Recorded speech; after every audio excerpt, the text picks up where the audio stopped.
So I'm curious what you think are the best ways to encourage buy-in at all levels of the organization. Sure. Well, I think let's start for a moment with the leadership and the business. Very often, Scaled Agile is introduced into the technology side of the house.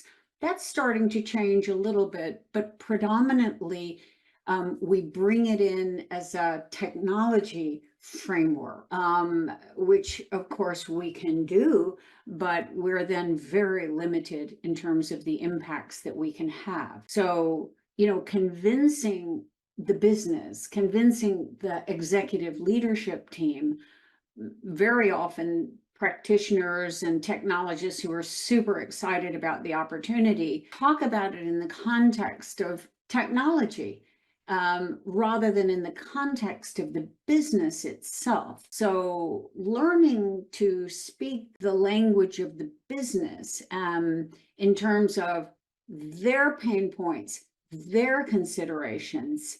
We practice a little bit in SAFe speaking the language of the business. For example, when we write our PI objectives, we don't write them in terms of the technical work we're doing. We're writing them in the context of the value it's bringing to the organization. So I think that knowing your audience, and I'll use the word empathy, which simply means the ability to understand their perspective, if you will, then it enables us to communicate in a way that will resonate. So I just think that we have to get out of our own skin in terms of what we're excited about with SAFe. Take the time to empathize with our audience. And I know empathy, it sounds like a very soft word, and yet it's at the root of any meaningful dialogue, or certainly convincing someone of something.